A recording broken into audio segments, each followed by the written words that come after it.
ত্রয়োদশ জাতীয় সংসদের প্রথম অধিবেশনে রাষ্ট্রপতি মোহাম্মদ শাহাবুদ্দিনের ভাষণের সময় হট্টগোল করে ওয়াকআউট করেছে বিরোধী দল। এর আগে বিরোধী দলীয় নেতা জামায়াত আমির ডাক্তার শফিকুর রহমান দল নিরপেক্ষভাবে অধিবেশন পরিচালনার জন্য স্পিকারের প্রতি আহ্বান জানান। সেই সাথে আশা করেন সরকারি দল আর বিরোধী দলের সম্মিলিত প্রচেষ্টায় একটি কার্যকরী সংসদ দেখতে পাবে দেশবাসী। মাহমুদ সোহেলের রিপোর্টে বিস্তারিত।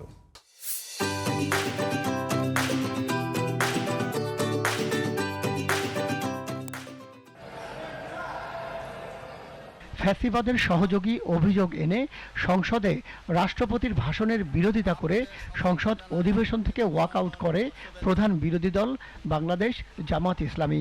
জুলাইয়ের গাদ্দারি জনগণ সইবে না, এই লেখা প্ল্যাকার্ড দেখায় তারা। এতে এনসিপির সংসদ সদস্যরাও অংশ নেয়। পরে সম্মিলিতভাবে ওয়াকআউট করে তারা। আগস্ট মাসের 5 তারিখ 24 সালে তিনি জাতির উদ্দেশ্যে ভাষণ দিয়েছেন। সেই ভাষণে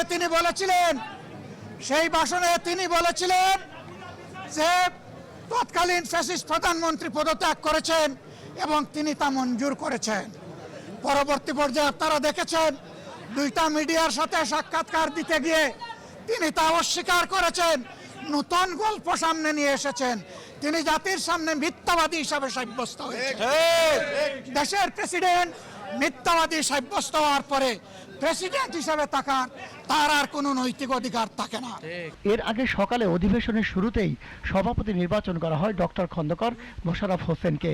এই সিদ্ধান্তকে স্বাগত জানান বিরোধী দলের উপনেতা ডক্টর আব্দুল্লাহ মোহাম্মদ তাহের। বিরোধী দলের পক্ষ থেকে পূর্ণ সমর্থন জানাচ্ছি। বিরোধী দলীয় নেতা ডাক্তার শফিকুর রহমান তার বক্তব্যে 24 জুলাই যোদ্ধাদের অবদানের কথা তুলে ধরেন। আমরা চাই এই সংসদ শুধুমাত্র জনকল্যাণে প্রতিষ্ঠিত হবে এবং পরিচালিত হবে। আমি আস্থাশীল, গভীর আস্থাশীল। আপনি একজন লড়াকু মুক্তিযোদ্ধা, আপনি পারবেন ইনশাআল্লাহ এই সংসদকে সফলভাবে নেতৃত্ব দিতে।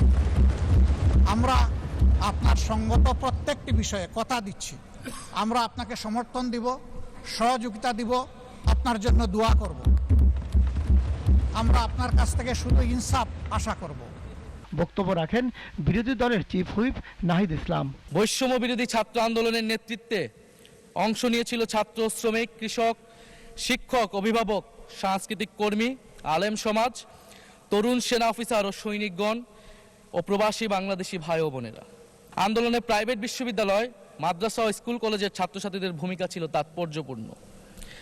গণ অভ্যুত্থানে ভ্যানগার্ডের ভূমিকা ছিল ফ্যাসিবাদ বিরোধী রাজনৈতিক দলের নেতাকর্মীরা। আগামী রোববার সকাল 11টায় আবার বসবে সংসদ অধিবেশন। Mahmud Sohel, GTV news, Dhaka.